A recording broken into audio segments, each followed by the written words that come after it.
Good morning, Father Denis here with a word of encouragement. Today we want to talk about power, love, and self-control.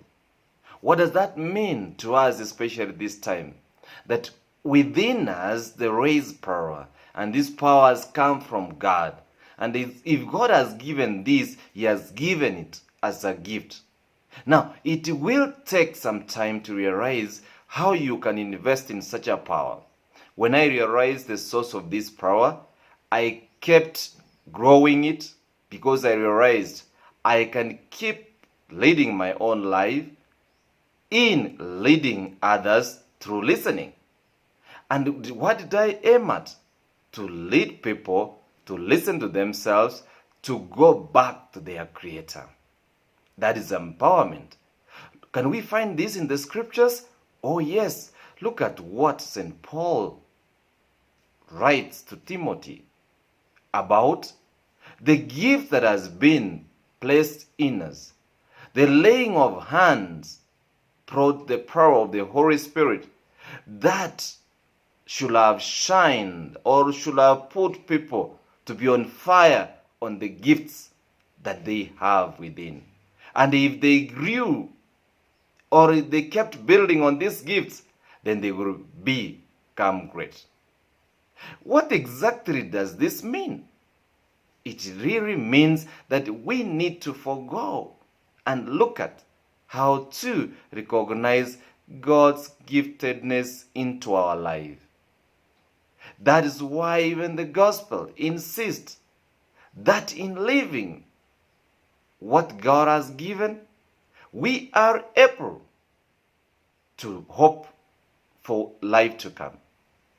The Pharisees, yes, had some knowledge about resurrection, but they had a wrong knowledge. And what does Christ teach? That when we are grown in the spirit or in the spiritual aspects, we don't get to be limited to hold to things that are of earthly. Because they thought of the woman who was married with 7 brothers.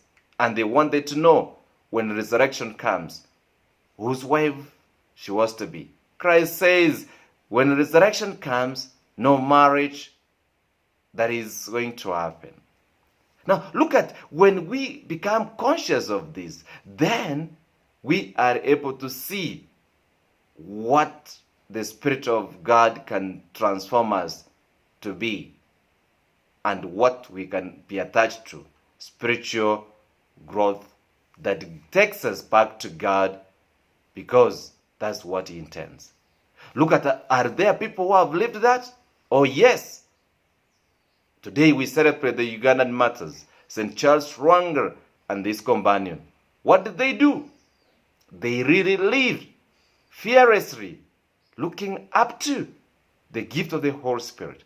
And they chose not to obey the king, but to incline with what they loved and what they wanted to do in life.